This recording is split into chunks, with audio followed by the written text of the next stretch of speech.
शीतकालीन अधिवेशन इस समय नागपुर में शुरू है और इको प्रो की ओर से शासन प्रशासन का ध्यान आकर्षित करने के लिए एक दिवस एक आंदोलन यह श्रृंखला शुरू की गई है।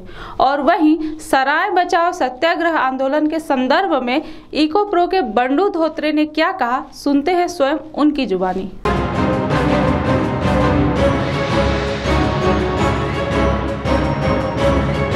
ऐतिहासिक सराय इमारत के संवर्धन की मांग के लिए इको प्रो की ओर से शीतकालीन अधिवेशन के निमित्त शुरू रहे एक दिवस एक आंदोलन के अंतर्गत 6वें दिन सराय बचाओ सत्याग्रह किया गया। इस मौके पर इको प्रो के बंडू धोत्रे के साथ धर्मेंद्र लुनावत, ओमजी वर्मा, कुणाल देवगिरकर, राजू कायलकर, सचिन धोत्रे, सूरज कावड़े, आकाश घोड़मारे, चंदू ओशाखा, सचिन धोत्रे, प्रकाश निर्वाण, भूषण ढवड़े, रोहित तलवेकर, भारती शिंदे, हर्षाली खारकर, महिमा मोरले आदि मौजूद थे। और इस मौके पर सभी ने अपने हाथों में विभिन्न प्रकार के फलक लिए हुए थे।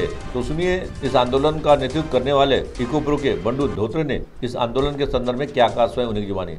नागपूर हिवाळी अधिवेशन निमित्त चंद्रपूर शहरात इको प्रो संस्थेच्या वतीने एक दिवस एक आंदोलन सुरू आहे आणि आज या आंदोलनाचा 6वा दिवस आहे। या 6व्या दिवशी चंद्रपूर शहरातील ऐतिहासिक सराय इमारत, ज्याला आता 100 वर्ष पूर्ण होत आहे, स्वातंत्र्य काळामध्ये या इमारतीला प्रचंड मोठं महत्त्व होतं, परंतु आता अत्यंत अवकाळी आलेली आहे, जीर्ण झालेली आहे। परंतु या इमारत संवर्धनासाठी गेल्या अनेक वर्षापासून अनेक इतिहास अभ्यासक असतील, विविध संस्था असतील, इको प्रो संस्थेने मात्र या ठिकाणी स्वच्छता अभियान राबवून स्वच्छता सत्याग्रह करत याकडे लक्ष वेधलेलं होतं।